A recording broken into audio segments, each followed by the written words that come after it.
somebody who is really overworked and you're really looking for an assistant to take away some of your tasks, then you're going to love this episode of Experts on Purpose. The special guest we have today is Oxana Romanyuk.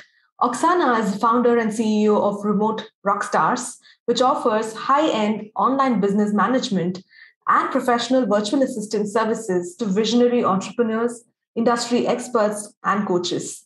Oxana works with her homegrown team of rockstar account managers and virtual assistants, helping entrepreneurs systematize and grow their businesses.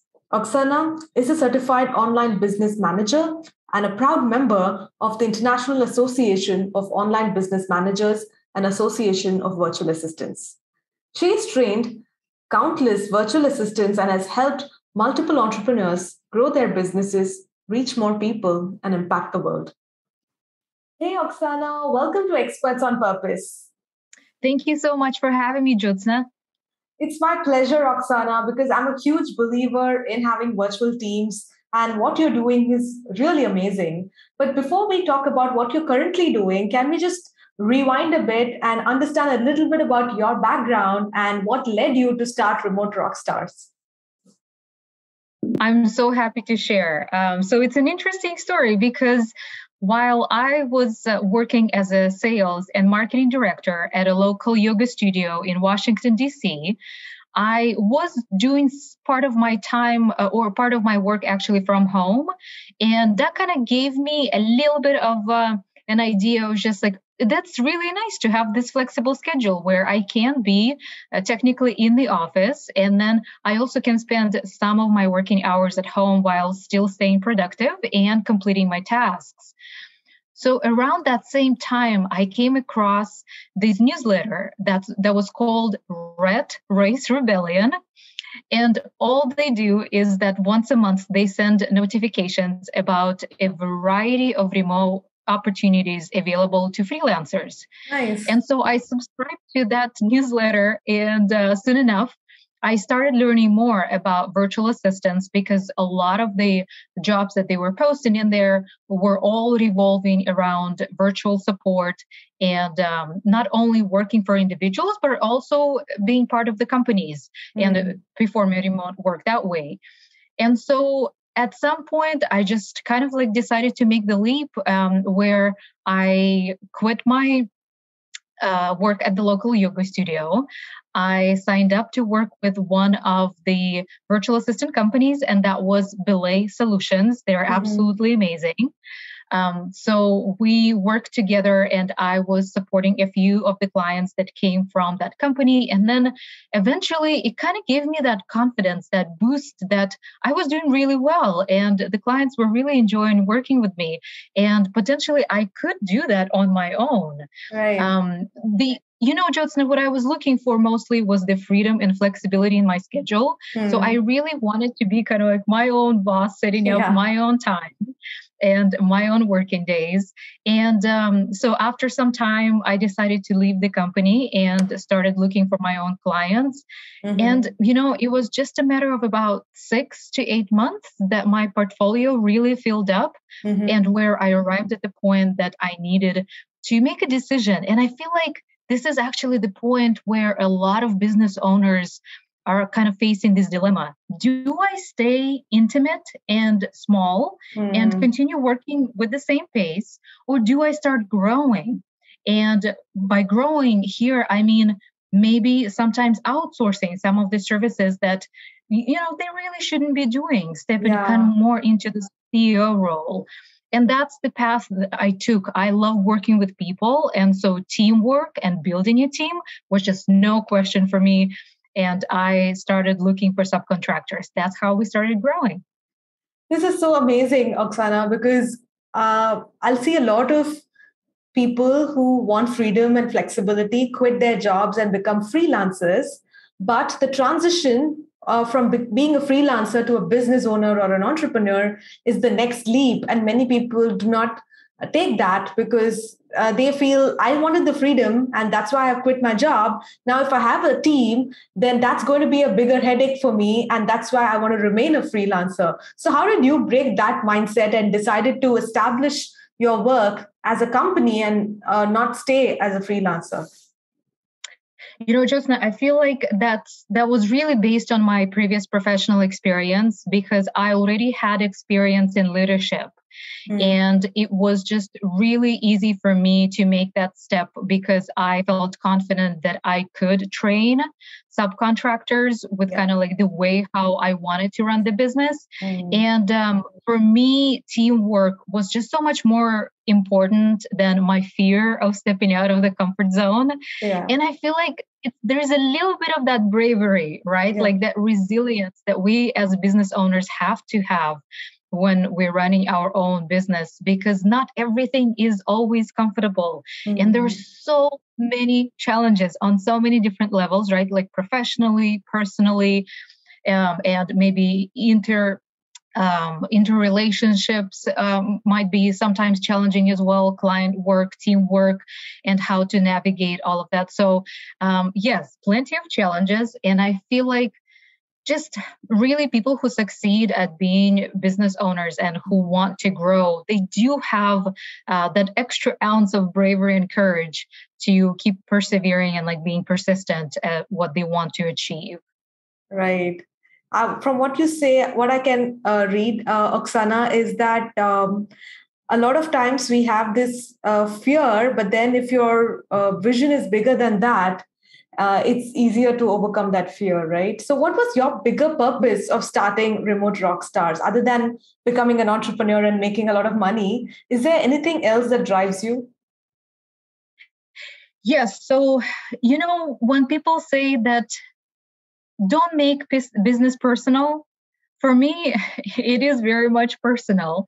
My goal was to start building a family in a way. And, there's also kind of like an opposition to that as well, because people sometimes say, well, don't really mix, family relationships with business. Like you really still have to run a business and make it profitable and all of those good things. Absolutely. And at the same time, I feel like it is really possible to practice compassionate leadership and being mindful about our clients' businesses too, and just being showing genuine care in their success. And for that, I think like for those little sprinkles of compassionate leadership, that's what definitely differentiates us. And that's what our clients feel. So that was my intention of building Remote Rockstars, is not just having a portfolio of clients, but being so closely integrated into their businesses where we do genuinely care, but then at the same time, also genuinely investing in the professional development of our team members. Yeah. And Jyotsna, I understand that the freelance world is very transient and it fluctuates a lot and people are looking for better opportunities. I don't blame them. That was me too. And so that's why, my intention with the team is not only their professional growth, but also kind of like investing in their future as well. So giving them the opportunity, the platform to grow professionally with Remote Rockstars. And then if it just life is life. And so if life takes them somewhere else, that's perfectly fine. At least we make that mark. We make that impact on the client side and the team side. Right. So I want to ask a little bit about the marketing side of things here, Oxana. So when a person is a freelancer on their own, it's easy to get opportunities on other freelance websites, right? Like Upwork and Fiverr and all these places. But one fear that probably stops people to start on their own is this fact that how am I going to find my clients? So what are a couple of things you did initially that helped you to attract high quality clients into your business?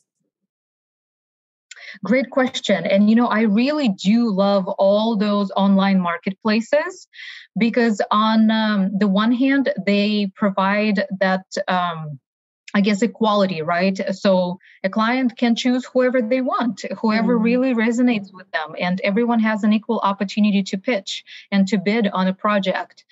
And on the other hand, I feel like those types of tasks projects, they're temporary, and they don't always provide that sustainable income that some of the freelancers are looking for. Yeah. And I think that's why some of our team members prefer to work with us as an agency, because they know that it's going to be consistent work.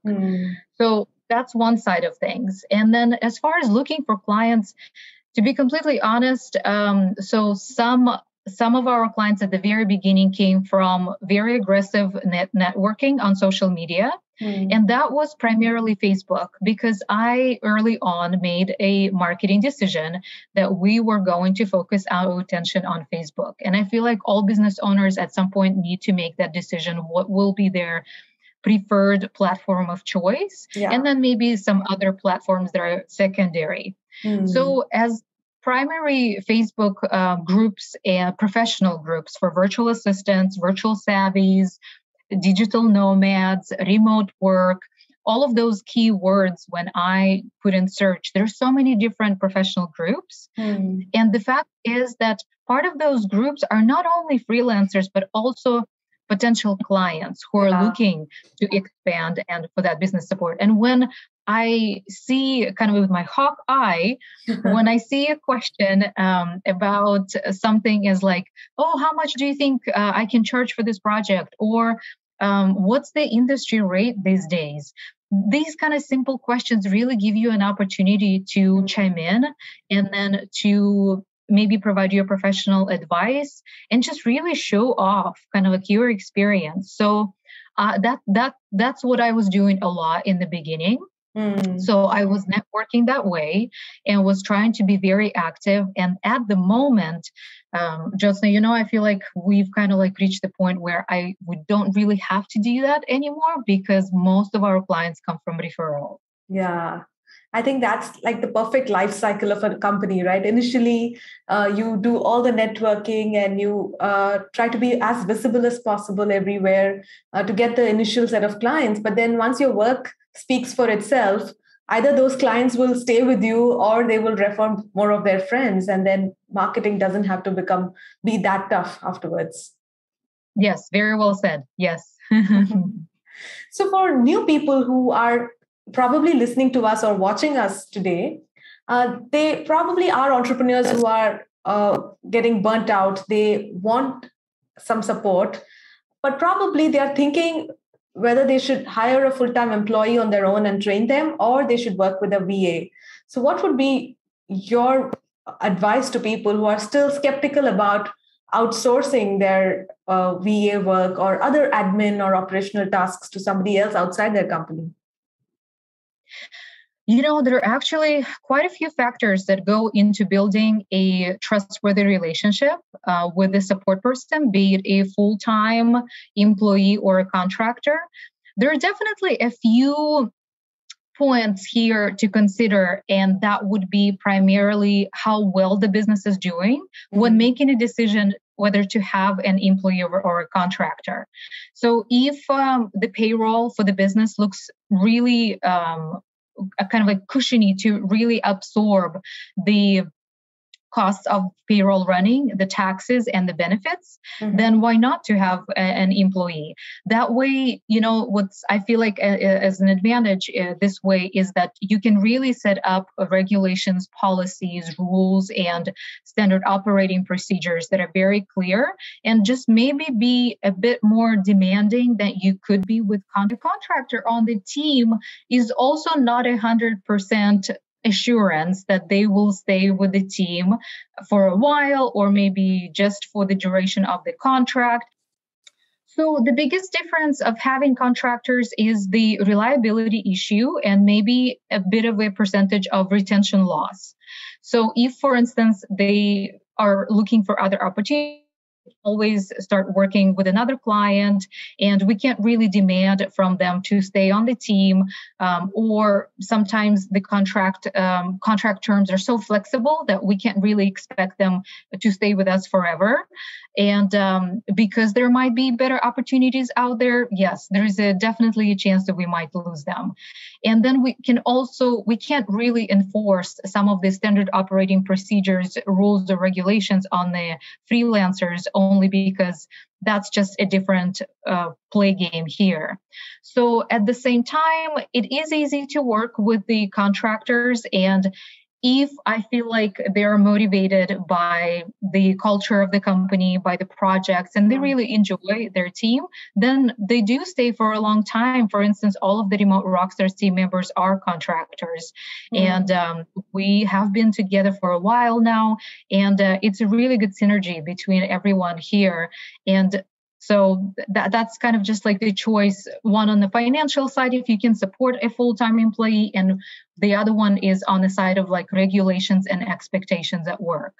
Sure. So I think if a company has good systems and processes to manage virtual team members, having contractors should not really be a problem, right? If their culture is great and you have ways to retain your virtual team members, then it is a lot beneficial than having full-time employees, especially when your company is still in the growth phase and you do not have a huge cash flow to support big payrolls. You're absolutely correct. Yes, it is less expensive to have contractors.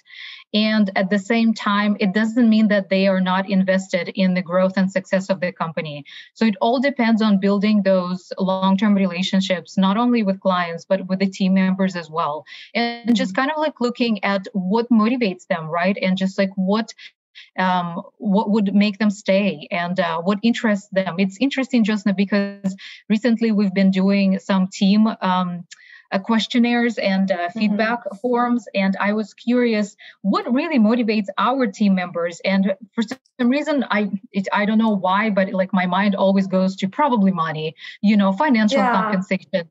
And it was so interesting how like that was probably number 8 on the list of like all of the things, and really not that. And so it was more about professional development. It was more about the really well-established relationships with the clients, like a good match between the client and the VA, and more about just the opportunities within the company than the financial compensation. So that was a really good kind of like feedback round that we received. And I encourage everyone else to do the same, because it's not always all about the money. Yeah, there are so many ways to keep our team motivated, and money need not be the only way. Absolutely. Right. So one thing I noticed that's happening across the globe is a lot of negativity across so many industries because of the pandemic. But your industry is very different. It's, I think, growing like crazy during the pandemic because so many people are working from home. They now realize that they don't have to be with the same employer. They are looking at remote working opportunities. So what have been some of the things that you have observed in the last couple of years for your company? Yes, very, very nice question, only because I am noticing in the last 2 years, there has been a big influx of remote workers into the industry. And I do have a little bit of a note of caution here for the business owners that are looking for support. Having a big choice of different virtual professionals is absolutely amazing. Some of them are rock stars, some of them are just starting out, and you can really build that relationship if they're in the beginning of their career and just kind of like train them in a way like how to do things your way. So they're like sponges absorbing a lot of information, and it's kind of like a nice way to start building a relationship. But at the same time, I would say that be very careful about the quality of work that you're receiving back, and just the rates that people are charging for the work that sometimes is subpar, unfortunately. It is very easy to enter our industry, Josna, right? Like it's just probably a matter of like 30 minutes. You just put together a nice looking front page of the website. You open up a business page on Facebook or maybe Instagram, and off you go start looking for clients. But it doesn't mean that freelancers have a really solid professional background behind their back, right? And that they're bringing that expertise on board. So that's why I usually suggest our potential clients who are looking and maybe interviewing different agencies, different individuals, including ourselves, is to do some kind of like a trial period, maybe 10, 14 days, where they intensively giving different types of tasks. And some of them I suggest to make a little bit more challenging too, and see how those freelancers perform. And if the quality of work is actually there, if what they promise with the timelines and the deadlines is actually there as well. So that's kind of like a little bit of like note of caution, but I love it. Honestly, I love that we're getting more competition because there's always plenty of work under the sun. I really don't see people as our competitors because everyone does their job differently. And so the thing is with client work, it's, for instance, we can start vibing with someone, but another person will not find that kind of like energy match, right? So it's really different. It's based on personality and on professional experience. So they kind of go hand in hand. Yeah.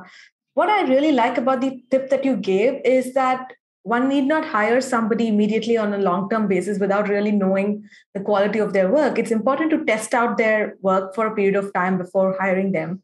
However, most entrepreneurs don't have the time. And I think that's why it's important to work with an agency like yours rather than trying their luck with different independent freelancers, right? Because you have done the due diligence of finding good people and training them to a particular standard already. So they have the basic work ethics of working virtually. And then it's easier for a company to work with them rather than trying their luck with different people on their own.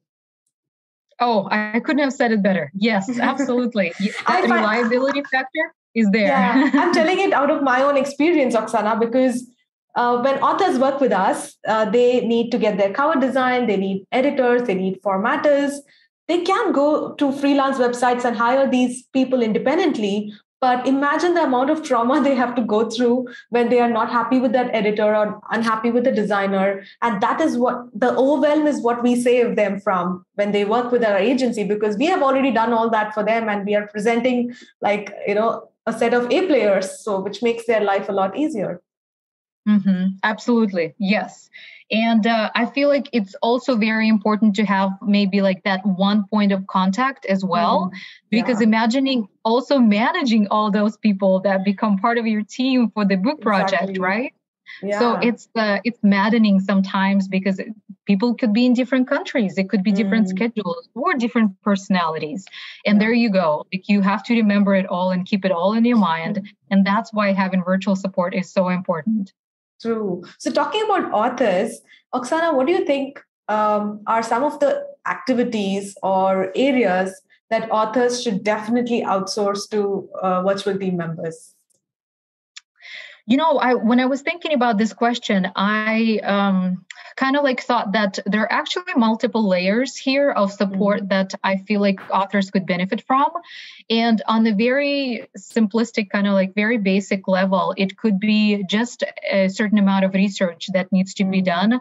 Yeah. So, compiling some kind of like information that is needed for marketing purposes, or maybe just some of the factual information in the book that needs to be checked. Yeah. So just plain online research could be very beneficial.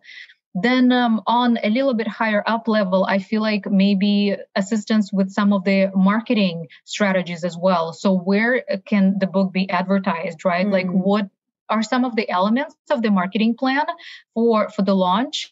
And also what kind of people are needed, right, to execute all these little roles, and what's needed to manage them.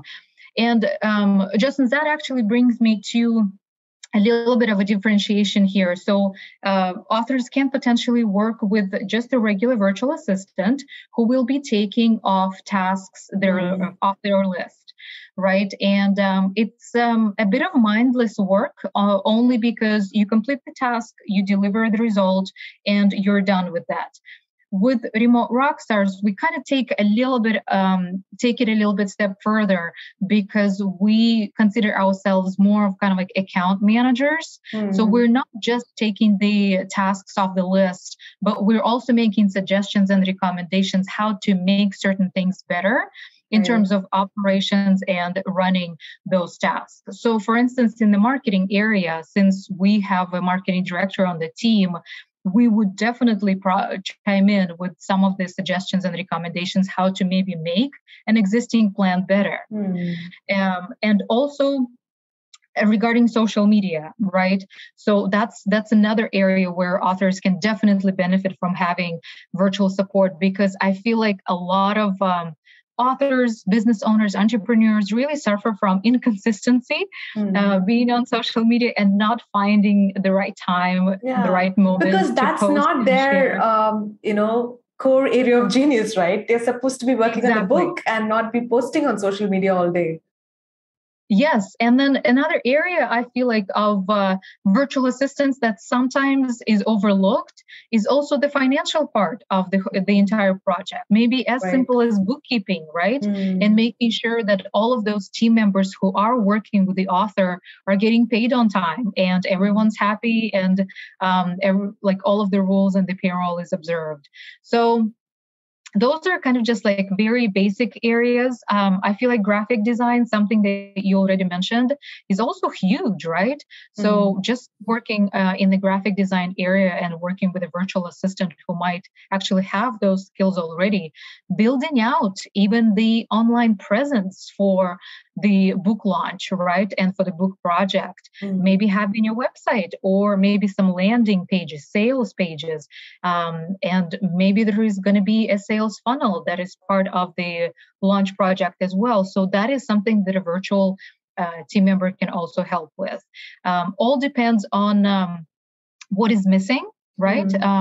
When a person is just starting out and what their plan is, and then just finding either a person who is versatile with a few different skills, or working with an agency like yours that can definitely provide a comprehensive professional support, or just like Remote Rockstars. Right. So this is one question that I get asked all the time, Oxana. I'm so glad that you made a whole list of so many different things that can be done through a virtual assistant. So what authors ask me is, see, we do a lot of other professional things that they can never do on their own, like editing and cover design. It has to be done by a professional. But there are so many other things that, like you mentioned, right? Like social media, the bookkeeping, the managing the budget, doing the research. So what authors usually ask me when I tell them that, hey, you shouldn't be doing this yourself, why don't you ask your assistant to do it?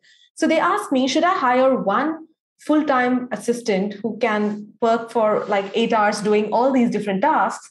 Or should I hire different people with different skill set, like maybe a social media assistant who will just work for 2 hours a day for their social media activities, and maybe another accountant who can just work for 2 hours a week just looking at the account? So what would be your suggestion for them?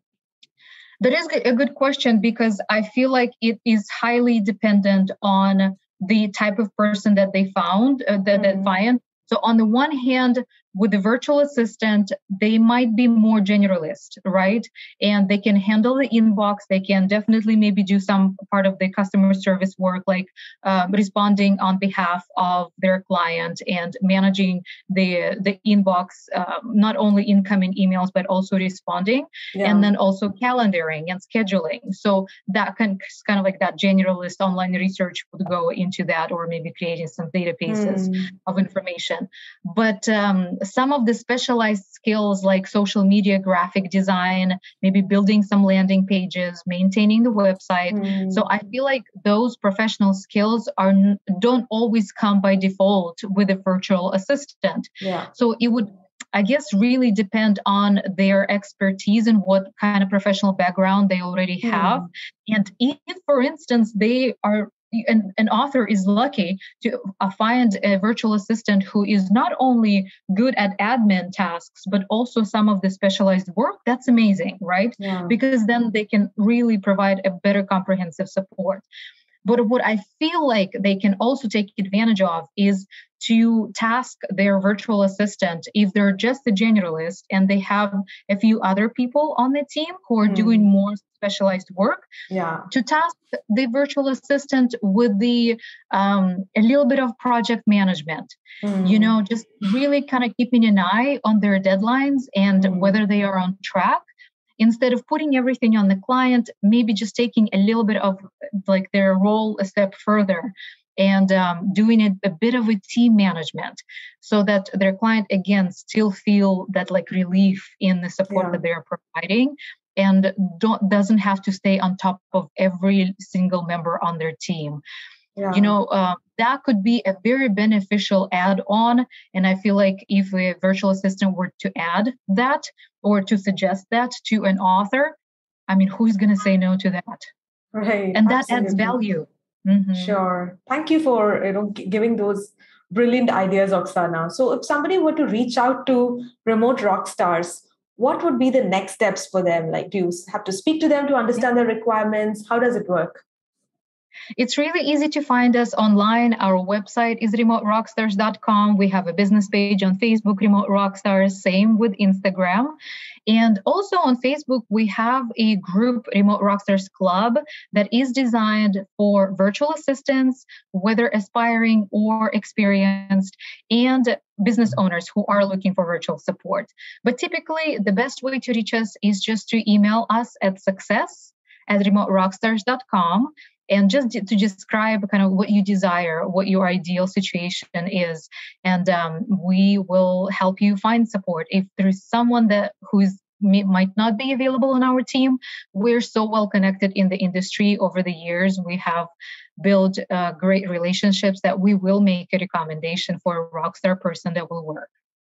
Fantastic. It's such a pleasure to have you on our show, Oxana. I'm going to leave all the links that you mentioned right below in the show notes. Thank you so much for coming on Experts on Purpose. Thank you for having me.